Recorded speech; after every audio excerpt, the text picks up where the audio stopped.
Pupila dilatada. El podcast. Dosis de literatura para, disque, entender la realidad Y elevar nuestra conciencia. Platicamos sobre anécdotas literarias Y sus resonancias con la actualidad. Somos Magdalena Pérez Selvas y Andrea Magaña. Hola, bienvenidas, bienvenidos, bienvenides. ¿Cómo están? Bienvenidos a un episodio más de Pupila Dilatada. El día de hoy tenemos un tema que nos está como que resonando en este mismo momento porque está sucediendo. Te asomas a las noticias y está como el minuto a minuto, casi casi. Queremos hablar de la guerra Rusia-Ucrania y el pretexto perfecto literario que encontramos, que nos propuso nuestro invitado el día de hoy, es esta escritora rusa o ucraniana, estaremos platicando de eso, que es Ana Akhmatova, que ha sido un descubrimiento hermoso, hermoso. Entonces, pues le doy la bienvenida a Andrea y ya tú presentas a nuestro invitado el día de hoy. Andrea, queridísima, ¿cómo estás? Hola, pues la verdad muy contenta, muy entusiasmada porque llevo un par de días como súper absorbida por la vida, por la obra de esta autora de la cual estaremos platicando el día de hoy, de Ana Akhmatova. Y también pues todo fue como un súper buen pretexto, ¿no? Que dijimos, pues queremos hablar de literatura rusa, pero quizás en un contexto distinto, no en los grandes clásicos que conocemos y que amamos y que todos ya saben, sino quisimos darle un giro y pues se nos ocurrió platicar con un expertazo en el tema, con Daniel Duarte, nuestro invitado el día de hoy, quien es licenciado en Ciencias Políticas, maestro en Filosofía, es profesor del TEC, es traductor, es ensayista, ganador del primer premio de ensayo Caminos de la Libertad y también un querido amigo y que ha estudiado y que se ha dedicado de lleno y de tiempo completo, pues a estudiar a los rusos, a la literatura rusa, y es algo que hemos estado compartiendo, ¿no? Y Daniel nos pasó, pues, lecturas, estuvo comentando con nosotros y ya, por fin llegó el día, así que bienvenido, Daniel. Un placer verlas de nueva cuenta, Magdalena. Hola, un saludo. Andrea, un placer estar con ustedes y a toda la gente que nos está viendo. Hola. Oigan, pues el tema de hoy, como les decía, es obviamente Ana Akhmatova es una poeta extraordinaria y creo que es la puerta de entrada para que nos asomemos un poquito a esta coyuntura que les platicaba, que estamos atravesando el día de hoy y que tiene implicaciones, pues ahora sí que para todos y todas en la actualidad, que es la guerra que se está desarrollando entre Rusia y Ucrania, y que inició apenas el año pasado, es decir, el enfrentamiento bélico como tal, pero que tiene como que raíces mucho más antiguas que esto. Y pues tú cuéntanos, Daniel, apenas ayer veía las noticias mientras cocinaba y estaba sucediendo esto de que va a haber un mundial de judo y no quieren que vayan los atletas rusos, y este es el título del capítulo, la rusofobia, cómo desde un conflicto político entre agentes muy específicos, pero cómo se desarrolla toda esta fobia hacia una nación, hacia una cultura y hacia toda esta producción, y por eso, ¿no? Como el rescate de estas voces que, que bueno, estamos ante situaciones políticas, económicas, un nuevo orden mundial, ¿no? Que es lo que realmente estamos viendo. em, y detrás de todo esto, la condena a la cultura. Entonces, bueno, pues vamos a estar hablando de todo esto, Daniel. Cuéntanos tú un poquito de la guerra, cuéntanos un poquito de la historia, de por qué estamos aquí. Toda guerra es lamentable, es terrible, es como el gran fracaso de la condición humana, ¿no? La falla de la política misma, ¿no? La falla del diálogo es la guerra. Pero esta guerra particularmente es muy triste porque es una guerra fratricida. Son hermanos los que se están peleando. Son ucranianos eslavos con rusos eslavos que durante siglos han pertenecido a un mismo país. Era primero el Imperio Ruso, después la Unión Soviética, la cual se desmorona en 1991 y bueno, ya Ucrania se independiza. pero es terrible porque pertenecen a una cultura, hablan una lengua muy semejante, tienen la misma religión, son hermanos y están peleando. Y como dice Magdalena, es un conflicto mucho más complicado del que vemos en las noticias, ¿no? Si bien la operación especial, como la llaman los rusos, o la invasión bélica, la guerra, como la llaman los occidentales, tiene un año, empezó en febrero, el conflicto por lo menos se remonta al 2014, ¿no? Es un conflicto que envuelve a los rusos, por supuesto, con su temor a que la OTAN o los estadounidenses se expandan cada vez más a sus fronteras. eh, Ucrania se alía con los estadounidenses con este temor muy fundamentado, un terror histórico al imperialismo ruso y con este afán defensivo para que Estados Unidos pueda proporcionar defensa, pues se alían con ellos. Digamos que si lo podríamos resumir en una línea, es el gran motivo de la guerra es que Rusia teme a que Ucrania forme parte de la OTAN y que las bases militares estadounidenses estén en su frontera. Eh, yo detesto la invasión rusa, estoy en desacuerdo con la invasión rusa, pero si hablamos de un realismo político, pues entiendo perfectamente por qué los rusos han hecho lo que han hecho, ¿no? Claro. A nadie le gustaría que las bases militares estadounidenses estuvieran a 1 kilómetro de tu país, ¿no? Eso es justo lo que te iba a comentar, ¿no? Yo creo que Estados Unidos haría lo mismo si, bueno, lo han hecho lo mismo, ¿no?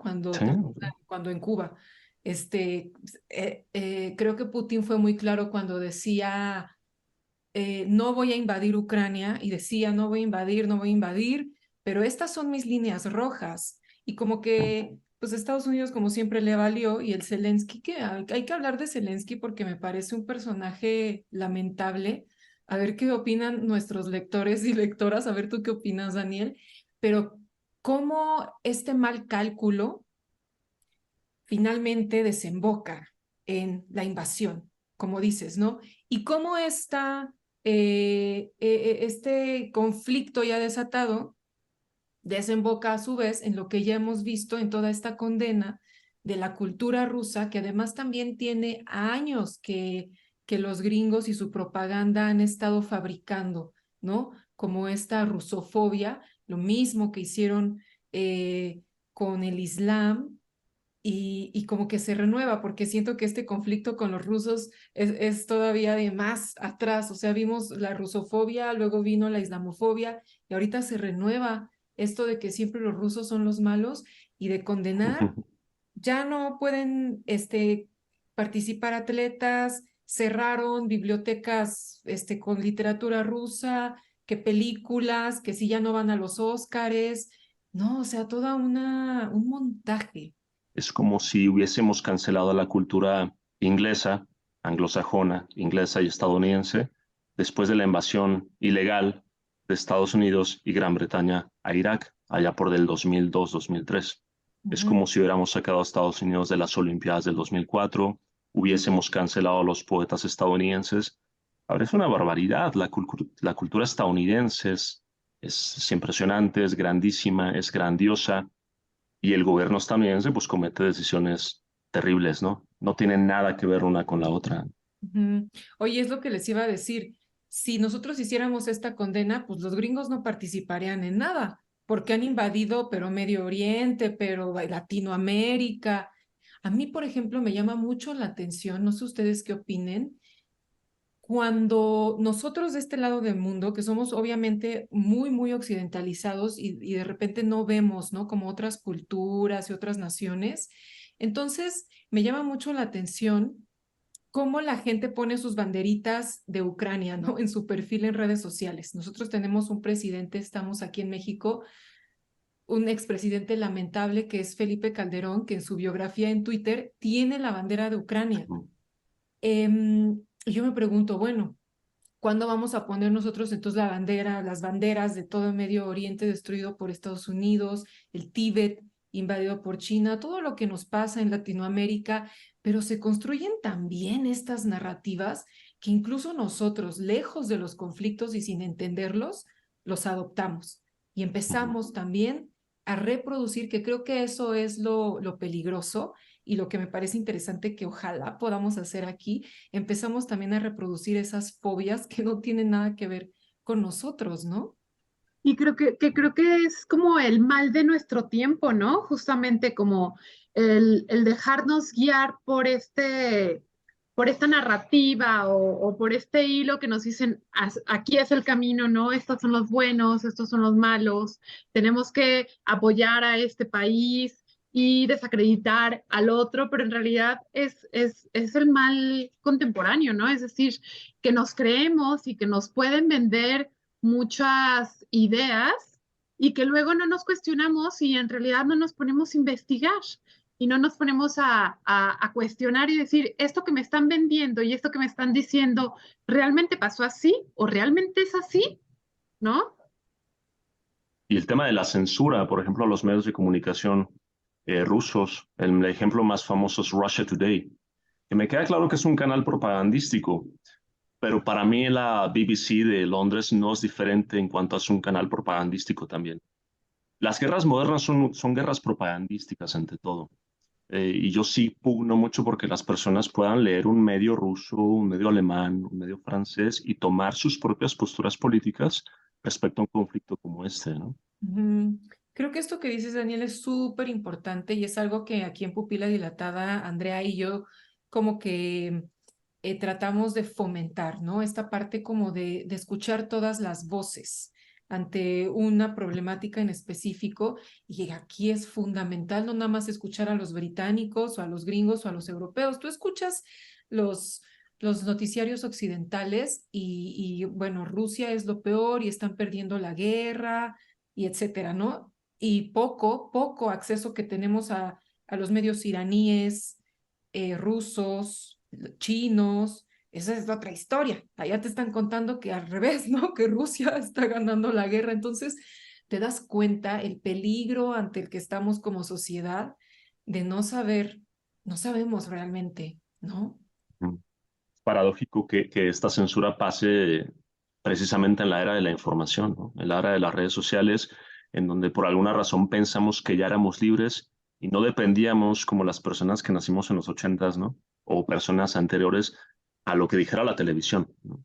Pensábamos que ya teníamos libertad para comparar medios de información, canales de internet, y parece ser que en la era de la información, pues la censura sigue ahí fuertísima. Sí, parece que estamos hasta peor, se ha puesto muy peligroso. Oigan, quiero hablar del chisme de Zelensky y ya les prometo que empezamos a hablar de Ana Akhmatova. ¿Qué opinión Vale. merece Zelensky, Daniel y Andrea? Cuéntenme. Zelensky, antes de la guerra, incluso medios de comunicación occidentales, el que tengo ahorita en la cabeza es The Guardian, el periódico inglés, lo consideraban como el gobierno más corrupto de toda Europa. Pero ha funcionado muy bien para la narrativa después de la invasión rusa, repito, invasión que yo no apoyo en el término militar. Después de la invasión rusa, Zelensky se ha convertido como en un buen acto de propaganda, ¿no? Es decir, Zelensky representando a la resistencia occidental frente al tirano Vladimir Putin, Zelensky defendiendo la democracia, Zelensky defendiendo a toda costa su país. Hay una construcción de un personaje, ¿no?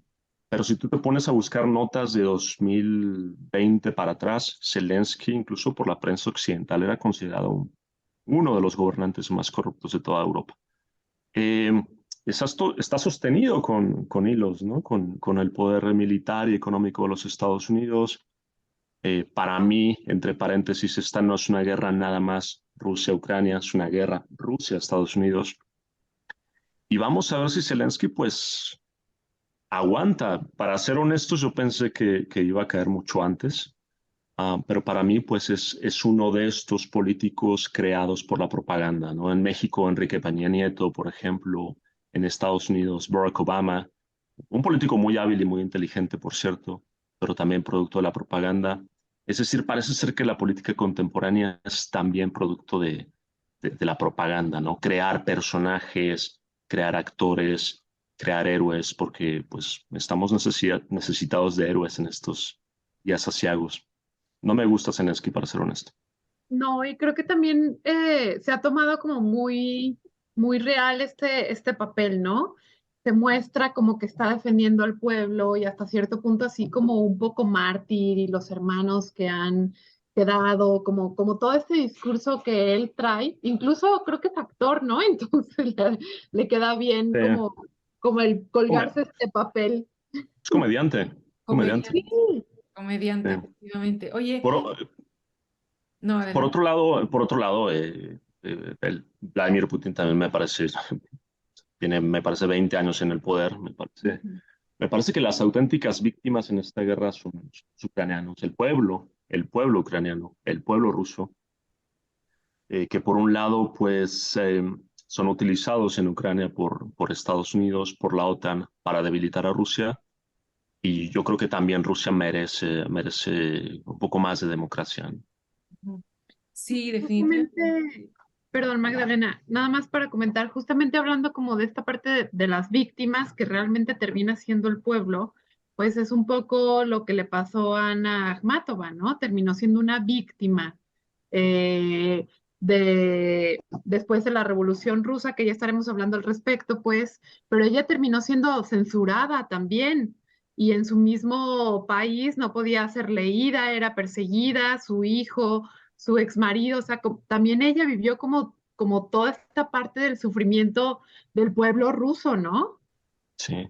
A ver, este escepticismo de las exrepúblicas soviéticas, Ucrania, incluso partes de Polonia, um, un poco Bielorrusia, este escepticismo frente a los rusos no es fortuito. Es decir, Rusia sí es una nación imperial, sí es una nación que domina por la fuerza a países como Ucrania o Bielorrusia, parte de Polonia, incluso parte de Alemania, durante cientos de años. Entonces, entiendo hasta cierto punto, comprendo muy bien este escepticismo de Ucrania respecto al poder imperial de Rusia que otra vez viene a aplastarlo. Ana Akhmatova fue una víctima de ese poder imperialista, primero ruso y sobre todo soviético, ¿no?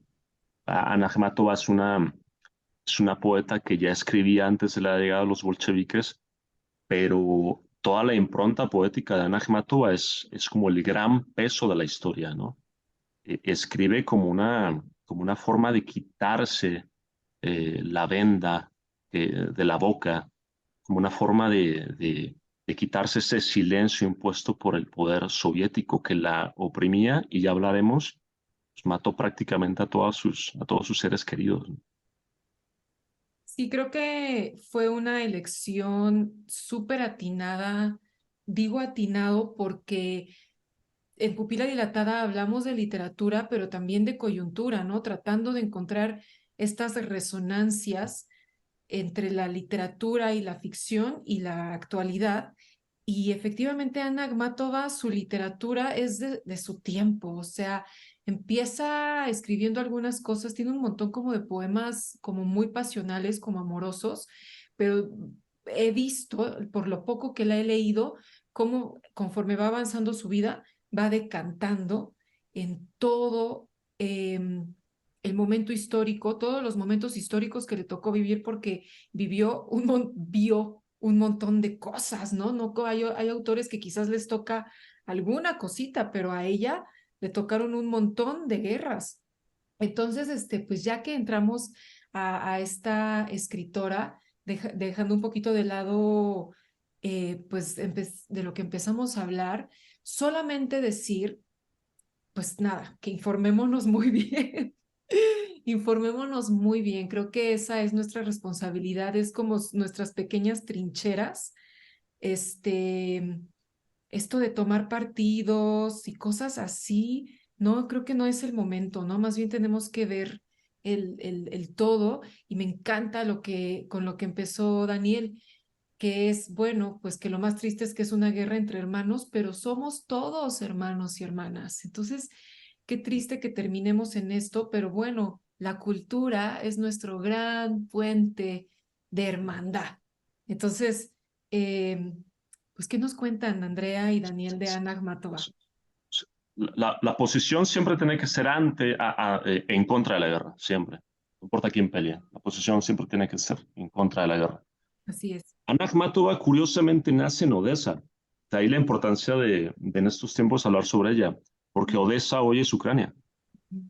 Entonces, Anna Akhmatova pertenece a esos genios literarios como el mismo Vasily Grossman, ella misma, Anna Akhmatova, como uno de los grandes que es Gogol, el novelista, el mismo Isaac Babel.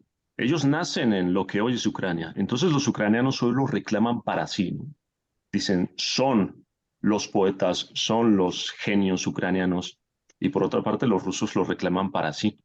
Oye, pero ahora sí, qué bueno que te tenemos acá, porque tú dices, ellos hablan idiomas parecidos, o sea, está obviamente el ruso y los ucranianos hablan ucraniano, Sí. pero Ana Akhmatova escribió en ruso. Anna Akhmatova, igual que Gogol, igual que Grossman, igual que todos estos que te menciono, escriben en ruso. ¿Por qué? Por el imperialismo ruso. Si tú escribías en ucraniano en el siglo XIX, no ibas a tener éxito en Moscú, no ibas a tener éxito en los grandes centros culturales de Rusia como San Petersburgo. Nadie te iba a leer. Entonces, a pesar de que Akhmatova, a pesar de que Vasily Grossman, Gogol hablan a la perfección ucraniano y pueden escribir ucraniano, se decantan por el ruso porque el ruso es la lengua del imperio, es una lengua imperialista.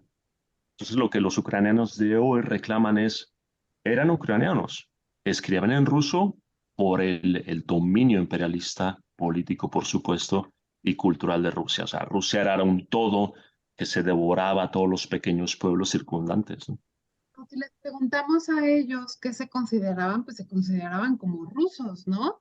Y justamente, Sí, o tú me corregirás, Daniel, pero justamente Ana Akhmatova, que nació en 1989 y le tocó, como ya decía Magdalena, y creo que tú también, Daniel, pues vivir todos estos cambios históricos tan fuertes, porque ella creció pues con el zarismo, ¿no? Presente, y luego la revolución, Primera Guerra sí, Mundial, sí, sí, Segunda Guerra todo. Mundial, y tuvo la oportunidad de haber sido a Francia y dejar Rusia, y nunca, a pesar de la persecución que luego ella vivió y el terror soviético que ella vivió en carne propia, pero no quiso dejar su país porque lo consideraba como, pues no sé si una traición, pero ella decía, tengo que estar aquí donde es mi pueblo y donde están mis hermanos, ¿no?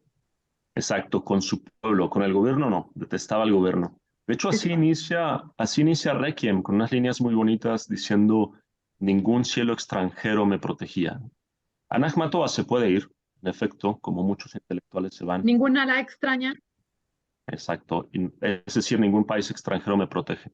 No se va, se queda, pero no porque ame precisamente a Rusia, se queda porque ama al pueblo ruso. Y Requiem en ese aspecto es un poema muy poderoso de acompañamiento al pueblo ruso. O sea, Akhmatova está, te la puedes imaginar ahí formada, 17 meses se pasó visitando a su hijo preso, formada al lado de las mujeres rusas, ¿no? Doliente, digna, genial. Es decir, Ana Akhmatova no se quiere ir de Rusia porque quiere estar con su pueblo. Oigan, pero cuéntenle a los lectores y las lectoras, porque ya nos fuimos hasta acá, pero ella, tiene toda esta historia de que se casa y no sé qué. Cuéntanos eso, Daniel, antes de llegar a Sí, la parte donde está, pues, visitando al hijo en la prisión. antes de toda la parte trágica, Ana Akhmatova tiene una primera parte de su vida súper apasionante, ¿no? Am, por cierto, no se llama Akhmatova, se llama Gorenko. Pero le pasa lo que le pasa a los poetas, a los filósofos que me estarán viendo. El papá es ingeniero y el papá dice, no vas a hacer poesía y firmar tus poemas con mi apellido Gorenko.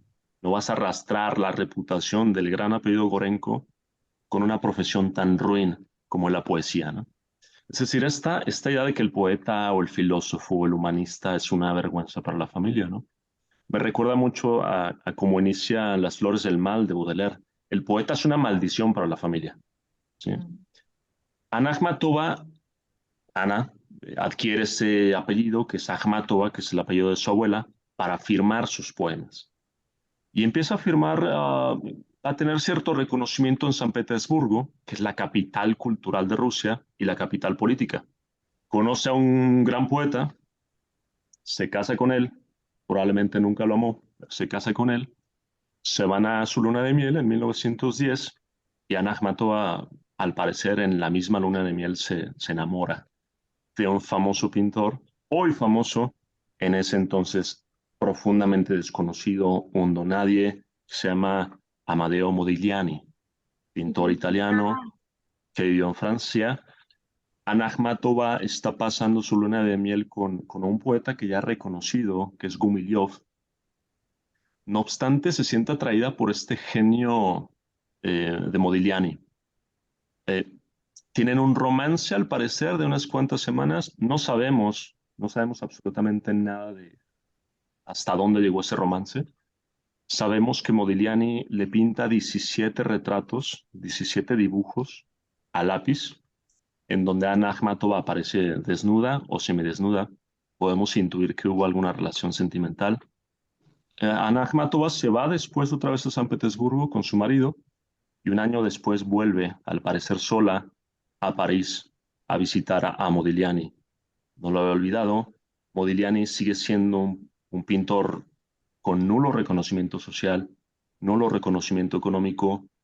Modigliani es la perfecta representación del poeta dionisiaco, un poeta que vive en la fiesta, vive en el éxtasis, vive en la creación, vive una vida desenfrenada. Ana Akhmatova se pasa otras 2 semanas al parecer con él. No sabemos con a ciencia cierta qué pasa. Lo único que sabemos es que ella regresa con su marido a San Petersburgo, tendrán un hijo y no se vuelve a ver con Modigliani, no se vuelve a escribir. Akhmatova le escribirá poemas desgarradores, cuestionando por qué no le ha vuelto a escribir, por qué no lo vuelve a ver. Modigliani va a morir muy joven, unos años después, en 1920, muere a los 35, pues producto de una vida dionisiaca absoluta, ¿no? Oye, hay unas cositas que sí están chidas que me gustaría comentar. Uno, que me encanta escucharte contar la historia de Ana. Espero que quienes nos están escuchando también se sientan igual de fascinados porque se siente luego como esta de que estás ante una gran poeta, ¿no? En toda la extensión de la palabra porque su vida es apasionante. Que ella empieza a escribir desde muy chiquita. O sea, estamos ante un genio, ¿no? Y lo otro que quería comentar es que ahora yo entiendo, porque yo de Ana Akhmatova no sabía nada, pero ahora que me enteré de esto, como un montón de los retratos de Modigliani es ella. Como, bueno, no lo sé, pero me parece que sí es ella, ¿no? Como que ahora la veo y digo, ah, claro, es ese rostro, es ese, la nariz, Exacto, es ella, ¿no? exacto. Es que a las personas que nos estén escuchando, viendo, googleen Modigliani. Modigliani es muy característico por estos cuerpos alargados, mujeres muy altas, muy delgadas, con cuellos de cisne. Así era Ana Akhmatova. Por supuesto que tiene una belleza física muy incomparable. Muy probablemente Modigliani es que adquiere este alargamiento en su estilo, quizás estoy teorizando de más, pues por el cuerpo de Akhmatova. Y a mí me gustaría agregar a esto que comentan de Ana Akhmatova, eh, pues esta relación tan fuerte que tuvo con Modigliani y aparte, pues que parece que no fue como tan feliz en su matrimonio que con Gumilyov y cuando están de nuevo y tienen un hijo, por ejemplo, que tienen a su único hijo, Aleph, pues justamente es cuando ella estaba pues en una crisis en su matrimonio y duraron, pues se separaron en 1918, pero después también está esta parte en la que él es arrestado y es fusilado. Y esto, a pesar de que ellos ya estaban separados, esto a ella le afecta de una manera tremenda, ¿no? O sea, y luego la persecución que tuvo su hijo y que creo que fue encarcelado cuando el hijo y perseguido cuando el niño tenía 12 años. Y era pues una Sí. repercusión, era una repercusión para Ana Akhmatova como, pues como una advertencia de decir, por dónde vas, no sigas por ahí, ¿no? O guarda silencio, o no sigas escribiendo. Y como todas estas circunstancias también van creando su carácter, ¿no? Estos Y poemas que ella escribe cuando estaba enamorada, pero también estos poemas dolorosísimos. lo que decía al principio, ¿no? El peso de la historia llega sobre las espaldas de Akhmatova. Y por eso es importante hablar de la historia, de sus relaciones, de dónde vivía, porque ese peso de la historia, esa revolución bolchevique y esa represión política va a forjar toda la segunda parte de su vida y su obra poética más importante. En efecto, los bolcheviques hacen esta revolución en contra del zarismo. Recordemos que Rusia había sido un imperio durante aproximadamente 3 siglos. Hay una revolución comunista en 1917. Personajes como Lenin, como Trotsky, llegan, toman el poder por la fuerza, matan, fusilan a la familia real. Y en ese momento hay un gran temor por parte del partido bolchevique, de los comunistas, a una restauración monárquica, sobre si los monárquicos conservadores van a volver a tomar el poder. Y todo el mundo sospechoso. Es la época del silencio, ¿no? Lo que tú digas en una conversación puede ser utilizado en tu contra. Lo que escribas en un poema puede ser utilizado en tu contra. Gumilyov, el poeta, esposo de Ana Akhmatova, era inocente, lo sabemos hoy. No obstante, el simple hecho de ser sospechoso lo lleva a ser fusilado por el partido bolchevique. Y Ana Akhmatova va teniendo pérdidas importantes en su vida de este tipo. Todo eso va configurando la obra poética de Akhmatova, ¿no? Y deja de ser esa Akhmatova de sus primeros años, donde escribe poesía más sentimental, más amorosa, más dedicada al amante. Y la segunda parte, pues es donde conocemos su gran obra poética, que es Requiem, producto de esta represión política en los 20s, 30s, 40s en la Unión Soviética. Ya no Rusia, ya la Unión Soviética. Y en efecto, toda la segunda parte de su vida pues va a ser marginalidad intelectual. No puede escribir. Fíjense qué interesante el no poder escribir. El que los poemas que creas en la cabeza los escribas, los memorices y te vas obligado a destruirlos al paso de unos cuantos minutos. Que los poemas que recitas en reuniones muy personales pues puedan ser memorizados por tus mejores amigos, porque tienen que ser destruidos. Entonces no nada más hay una pobreza económica, en esos momentos en Rusia hay una pobreza intelectual, nadie puede escribir.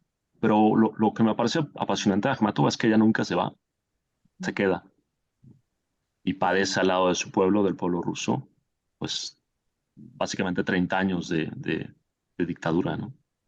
Oye, Sí. Daniel, te iba a decir, ¿por qué no nos platicas entonces de que tú nos comentas es su más famoso poema y ya lo estuve leyendo varias veces y sí, puedo entender por qué, que es Requiem. Les quiero leer, y ahorita para que nos cuentes, Daniel y Andrea, para que nos cuenten, les quiero leer lo que ella dice a guisa de prólogo de este poema. Y dice, en los espantosos años del terror yesoviano, me pasé 17 meses aguardando en una fila ante el umbral de la prisión de Leningrado, por lo que ya nos contó Daniel, que encarcelan al hijo. Cierto día, alguien me identificó en la muchedumbre. Detrás de mí se hallaba una mujer, con los labios azules de frío, que, es claro, nunca antes me había oído llamar por mi nombre. Entonces salió del entumecimiento común y me preguntó en un susurro. Allí todo mundo susurraba. ¿Puede describir esto? Y le contesté, puedo. Ay, qué fuerte se me hace eso que ella describe como a guisa de prólogo, y entonces le va a entrar a este gran poema que les recomendamos un montón. Pues cuéntanos, Daniel, de Requiem. Puedo, contesta la poeta.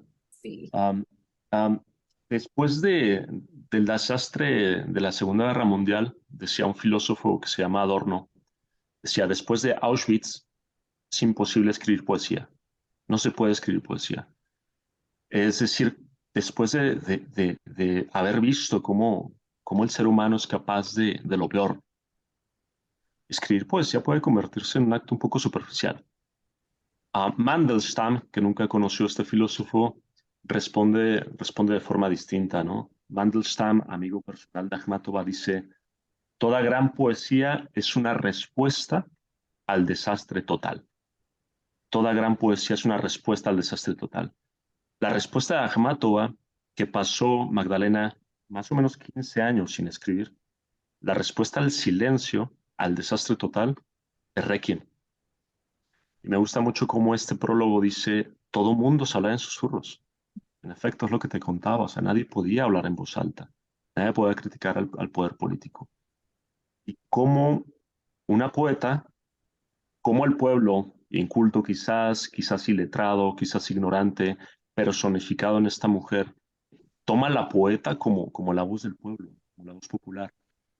Y Requiem va a ser básicamente un vía crucis. Akhmatova era una mujer religiosa. Es una especie de vía crucis con 14 estaciones, como el vía crucis, en donde va narrando esos 17 meses en donde pasa afuera de la prisión junto con decenas de mujeres que no hablan, que no sonríen, que no son humanos, ya no lo son, y escribe este poema, ¿no? Este poema que se lo escribe básicamente a su hijo, que se llama Lev o León, que había sido detenido por el stalinismo. Entonces, eso es Requiem, una especie de vía crucis doliente, una especie de canto al pueblo ruso y sobre todo a la mujer rusa, que aguanta estoicamente meses muy fríos, ¿sí? Y por supuesto que recibe negativas o silencio. La enorme mayoría de esas mujeres nunca más iba a volver a ver a sus hijos o sus amantes o sus maridos, nunca más iban a desaparecer. Y que justamente Ana Akhmatova iba y esperaba noticias, pero llevaba consigo, llevaba ropa y comida. Y que Sí, decían que todas las mujeres están esperando que esa ropa y esa comida fueran recibidas, porque era una señal de que si eran aceptadas, era que sus hijos o sus esposos o sus hermanos o quien fuera seguían vivos. Y ujú. si les eran negada, Sí, eh, sí, sí, era una alta probabilidad de lo peor, ¿no?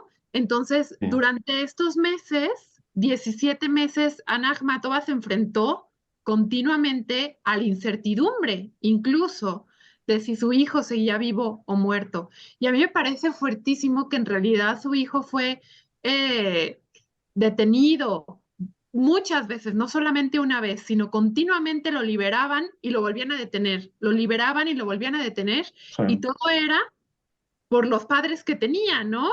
Porque súmale todo el sufrimiento real que está padeciendo Ana Akhmatova, a esto se le va a sumar la culpa, ¿no? Ana Akhmatova piensa que el hecho de que su hijo se apellide Gumilyov, como el poeta asesinado en 1921, fusilado, esa es la raíz del desastre, es la raíz de que lo persigan.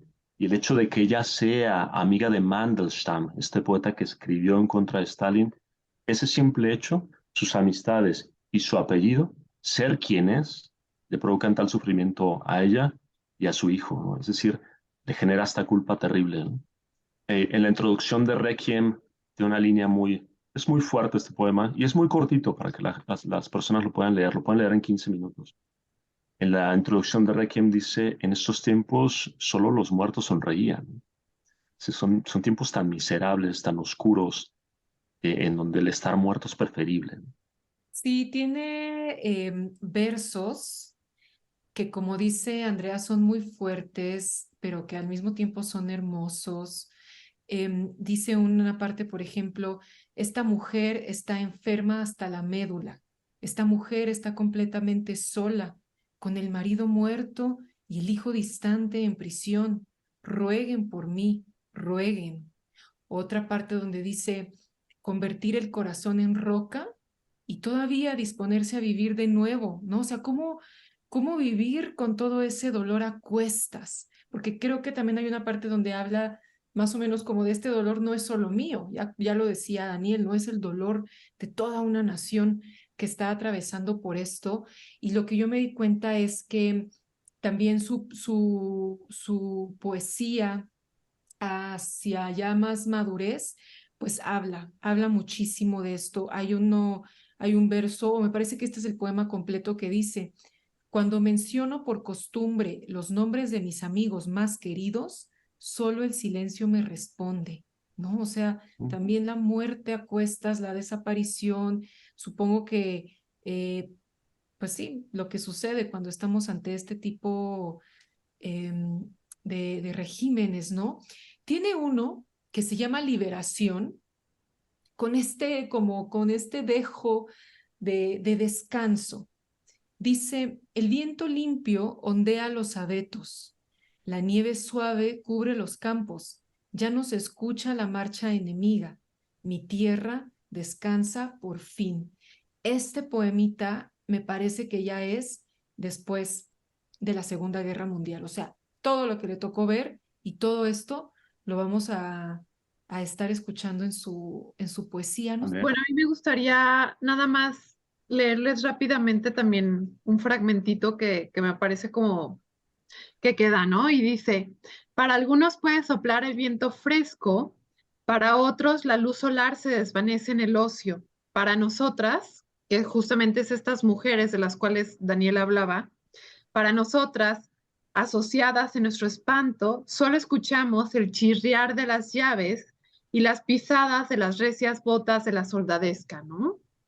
Que también es como, vemos esta primera parte, y ya Daniel lo mencionaba, en un principio el enamoramiento, y luego la guerra, las repercusiones, la terrible soledad, el terrible sufrimiento, y después otro cambio, ¿no, Daniel? En efecto, sí, se puede decir que tiene tres etapas en su obra, ¿no? Ya después de 1940 puede escribir con un poco más de libertad. Después de la muerte de Stalin, por supuesto, va a tener mucho más libertad para escribir y va a llegar a ser reconocida, ¿no? Me parece que le dan doctorados honoris causa en Inglaterra, en Oxford, va a poder salir y se convierte en la poetisa o poeta reconocida del día de hoy, ¿no? Pues nada más pues, que la gente la lea, ¿no? Es una poeta fácil de entender, no es oscura, pero sí parece ser muy claro que se esfuerza por ser entendida, ¿no? Entonces, pues invitar a la gente a que la lea, ¿no? Que la busque, sobre todo el poema Requiem, está por ahí en línea. Sí, vayan a leerla. Oigan, quiero leer un poemita más y ya con esto cerramos. Pero es que se me hace hermoso y me parece que es de su producción ya más tardía, quizás un par de años antes de que muera. A ver qué nos comentas de este poema, Daniel. Dice, es que escuchen esto, dice, como dice Daniel, es una poeta que usa un lenguaje, digamos, simple, muy cotidiano, no es hermética, pero no hace falta el Garigol para escribir una poesía hermosa, ¿no? Dice, ayer soñé casi contigo, qué suerte más extraña.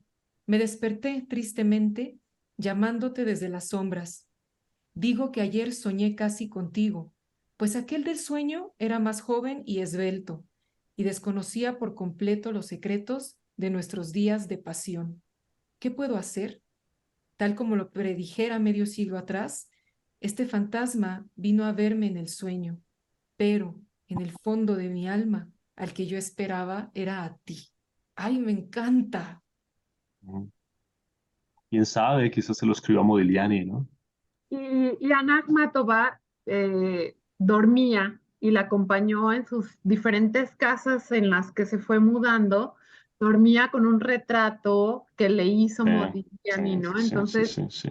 pues lo acompañó y creo que, no sé, lo dijo en algún momento, no sé si en un poema o en una entrevista, no recuerdo, pero dijo que él había sido como que siempre lo iba a acompañar, como su gran amor, ¿no? Vayan Se a muere hasta el... Sí, porque perdón. está ella en video leyendo algunos poemas ya de edad madura y es muy interesante escucharla y poder verla porque aquí en Pupila Dilatada hemos de repente hablado de algunos autores del siglo XVII a los que es imposible, ¿no? Ver o escuchar. Y bueno, en este caso sí, hay este video de ella. Entonces, pues vayan a leer sus poemas, búsquenla, está en internet. Es una poeta que creo que vale muchísimo la pena. Si ustedes son mujeres y están en esto de la literatura escrita por mujeres, estoy segura que les va a resonar. Entonces, pues muchas gracias, Andrea, muchas gracias, Daniel. No sé si quieran Gracias. agregar algo más o nos despedimos. Pues nada más agregar que creo que estuvo nominada al Premio Nobel de Literatura. No se lo ganó, pero también anduvo por ahí coqueteando con el tema, ¿no? Sí, y que al final no vamos a saber qué habría sido de Rusia sin la revolución bolchevique, ¿no? Porque la producción literaria antes de la revolución era gigantesca, había muchísima producción literaria, muchísimo movimiento artístico. Después hay silencio. Curiosamente, muchas de las grandes obras rusas del siglo XX son obras políticas relacionadas precisamente con el totalitarismo soviético, ¿no? Es decir, es paradójico que este silencio que quisieron imponer sobre el arte, sobre la poesía, sobre la literatura en general, fue contraproducente, ¿no? Las más grandes obras que yo conozco rusas del siglo XX son una crítica frontal al estalinismo y al totalitarismo. Sí, oigan, pues vayan a leer a Ana Akhmatova, hagan el amor y no la guerra, demos la bienvenida a las culturas, a las lenguas, a las naciones. Todo esto de la cancelación y de la censura, pues no sé, siento que el llamado es no nos sumemos a esto, ¿no? Estas naciones más allá, como decíamos al principio, de sus políticos, pues tienen todas estas historias, todos estos dolores, y toda esta producción que resulta hermosa y que nos ayuda, como decimos en Pupila Dilatada, a expandir nuestra conciencia. Entonces, pues vayan a leer a Ana Akhmatova y consuman cultura rusa y ucraniana y de Ucraniana, todo, todo. y de todo. Y pues muchas gracias por haber estado aquí, Daniel, Andrea, muchas gracias a quienes nos escucharon. Dios, un placer. Gracias. Gracias. Si te gustó este episodio de Pupila Dilatada, compártelo. También te invitamos a que nos sigas en redes sociales. @soy Magdalena y @la tertulia de Minerva.